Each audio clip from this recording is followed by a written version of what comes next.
यही है पंकज, जो भोजपुरी के दिग्गज कलाकार पे गाना गाता है, वो भी उसके बेटी पे फोटो लगा लगा के गाना गाता है।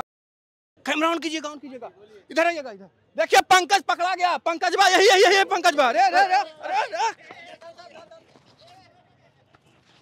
देखिए मोस्ट वांटेड जो भोजपुरी का था पंकज, जो सुपरस्टार के बेटी पे गाना गाता है। देखिए पकड़ा गया।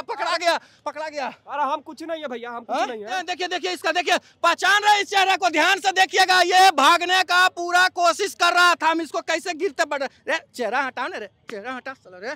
देख सकते हैं यही है पंकज उर्फ रिस्की स्टार, जो भोजपुरी के दिग्गज कलाकार पे गाना गाता है, वो भी उसके बेटी पे फोटो लगा लगा के गाना गाता है। और अपना चेहरा इधर रे देखिए, और अपना चेहरा छिपाता है और नाम रखता है रिस्की स्टार। कहा रे, इधर आइएगा तो इधर आइएगा तो इधर हम फ्रेंड इधर बानिएगा तो इधर हम पे लड़का ही भाग रहा है जी। बढ़िएगा। देखिए हम एक चिट्ठी है, इसमें देखिए बहुत सारे लड़कियों का मेरे पास चिट्ठी आता है, मैसेज आता है।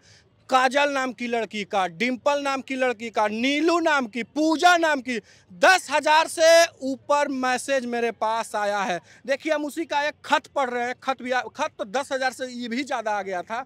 तो देखिए हम आपको बताना चाहते हैं। देखिए इसमें लिखा हुआ, मेरे प्यारे पप्पू जी, आपको प्यार भरा चुम्मा।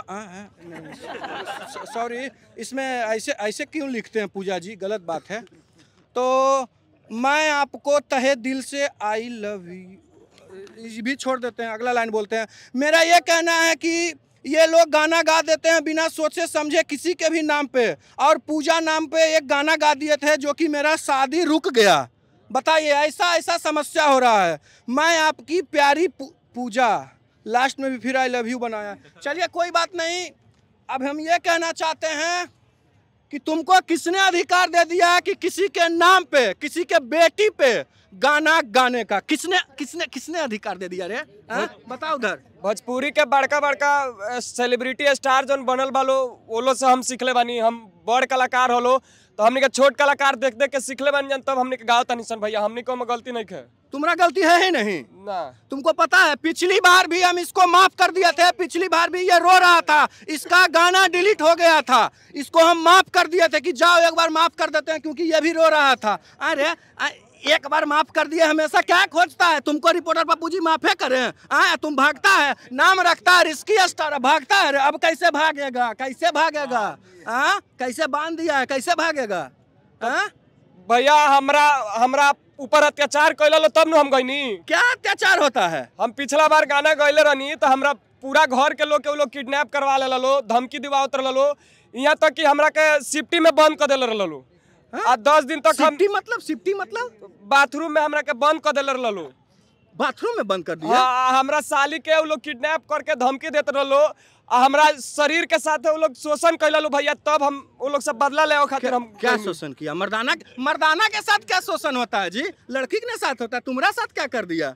फैमिली के साथ किसी के होता है? भैया हम यहाँ नहीं बता सकत भैया। बहुत हमरा संगे अत्याचार भइल। क्या अत्याचार हुआ? हमरा के बाथरूम में बंद कैला लो 10 दिन। हमरा के टॉर्चर कैला लो कि तोरा के बर्बाद कर दल जाई। तो हमू अब जबले उनकरा के जो अपना आप के स्टार कहत रहन, बुढ़ा गइलन उनकरा के जब तक हम बर्बाद ना करम, भोजपुरी इंडस्ट्री से उनकरा के फेंकम हम हटा के। किनका नाम कुछ होगा ने? नाम मौसा बताएगा, नाम बताओ भैया। हम नाम नहीं बता सकत भैया। नाम काहे नहीं बताता? खुल के बताओ, नाम बताओ। किनके बारे में तुम बोल रहे हो? नाम बोलेगा ना तुमरे? भैया नाम बताएम तो भैया अभी हम मुंह चुरा लुका के घूमत नहीं भैया। हमरा के मरवा दी है, बड़का स्टार बने। हमरा घर के लोग के जब उन्हें छोड़ा, जब हमरा साली का ना छोड़लन तो हमरा का छोड़ी? साली के साला, तुमको साली का बहुत टेंशन है। साली का नहीं साला, तुम लोग सालिये और चाचिये भाभिये काकिये पर रह जाएगा रे। नामे बदनाम करते रह जाएगा जिंदगी भर, समझा?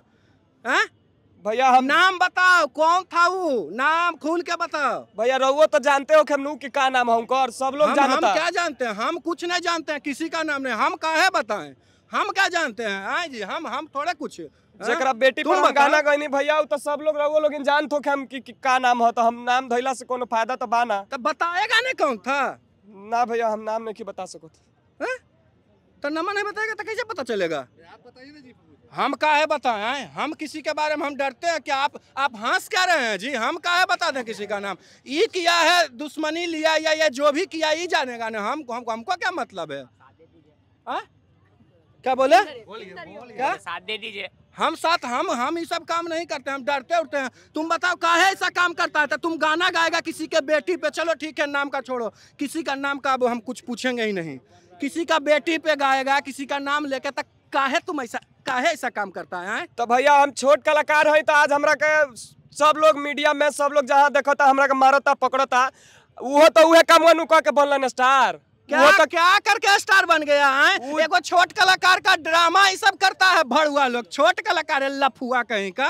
भैया हम तो उनकरा बेटी पर गाना गईनी, लेकिन वो तो हमनी के देश के बेटी पर गाना गा के स्टार बनलन। कौन देश के बेटी? किस पे गा दिया? के गा दिया? तो सानिया मिर्जा पर गाना गईलन कि नथिया अली सानिया दुल्हा खोजली पाकिस्तानी, तो वो तो हमनी के बेटी बहन है, तो वो स्टार बन गईलन, गाना गा के हिट हो गईलन। तो कुछ ना, हम एगो कलाकार बानी, गा देनी, तो आज हम गलत हो गईनी। एक सेकेंड, ये देखिए, आज हमको भी याद आया कि जो सुपरस्टार आज कहे जाते हैं, आज उनको तकलीफ हो रहा है, आज उनको प्रॉब्लम हो रहा है। वो भी तो किसी की बेटी थी, किसी की बहन थी, जिसका नाम बदनाम किए और जेल जाके सुपरस्टार आजकल सब लोग समझता है। अरे चलो एक सुपरस्टार जेल जाके बन गया था, तुम ये लोग जो ड्रामा कर रहा है, काहे कर रहा है? तुम छोड़ेगा कि नहीं?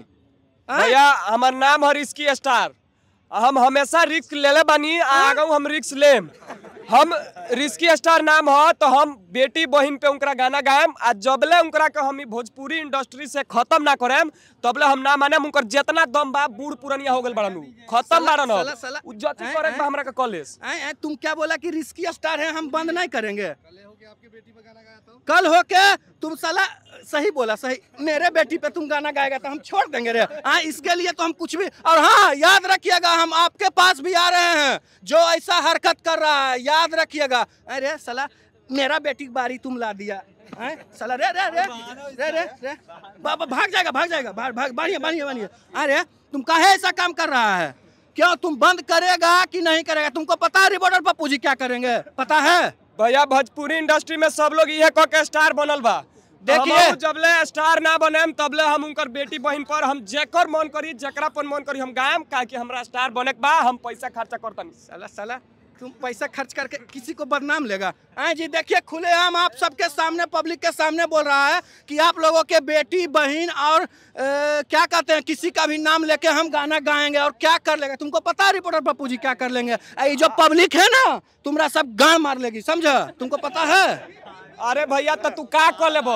तुम पब्लिक के बीच में का कर लेबो? हमरा के 10 आदमी के बीच में तू घेर ले बाड़ा, तो जेल नु भेजवा देबो। वो जेल गइलन त स्टार बनलन, हम जान तो बने। जेल नहीं भेजवाएंगे, आज तुमको बेइज्जती करेंगे, और ऐसा बेइज्जती करेंगे कि पूरा भोजपुरी इंडस्ट्रीज याद रखेगा, समझे? आज हम दिखाते हैं कि बेइज्जती क्या होता है। सब जूता चप्पल खोलिए जी, खोले हम बताबो तेरी माँ के। भैया ठीक नहीं का करत भैया। कल मेरा बेटी भी बारी आएगा तो तुमको छोड़ देंगे? तुमको जिंदा चबा जाएंगे। पप्पू जी नाम है आज तुमको। देखिए, याद रखिएगा, जो भी आज के बाद भोजपुरी इंडस्ट्री में ताली बजाइए और गाइएगा किसी के नाम लेके। अरे भड़ुआ और गाएगा। जॉन करेक्ट बात लोग कह लेवे, रिस्की स्टार नाम है, रिक्स लेम, आगे भी लेम, जिंदा रह। टेंशन नहीं लो, पूजा काजल डिम्पल नीलू सजा मिल गया इसको। तुम लोग अब हैप्पी हो जाओ। सबको आई लव यू, जो चुम्मा भी मांग रही थी उसको। हाँ, गा दिया बेटी पे गाना, नाम लेके। बोलो सॉरी। नाम ना सॉरी ना लेम भैया हम। तुम क्यों इनके बेटी पे गाना गा दिया? सॉरी बोलो भैया, हम इनका बेटी पर गाना नहीं। किसी का भी बेटी हो, ये भी तुम सॉरी बोलो। पहले मेरा दिमाग खराब हो रहा है। बोलो I am sorry. I am sorry बोलो। हाँ, चलो इनको भी बोलो। आपके पत्नी का क्या नाम है? पूजा। देख लीजिए, पूजा इनके पत्नी का नाम है। बताइए पूजा। अरे सॉरी बोलो, इनको सॉरी बोलो। सॉरी बोल सॉरी सॉरी बोल सॉरी। माफ कीजिएगा इसको। अभी नहीं करेंगे, का दोबारा और बोलेंगे तो करेंगे। बोलो सॉरी बोलो। बोलो सॉरी भैया। आज के बाद भोजपुरी इंडस्ट्रीज में जो भी टुच्चा कलाकार है, इसके जैसा किसी का भी नाम बदनाम किया है, और किसी के भी बेटी पे गाना गाएगा उसको ऐसे ही बेइज्जत करेंगे, चप्पल जूता का माला पहना के। भाग भाग भाग, भाग, भाग, भाग, लगा दीजिए सब।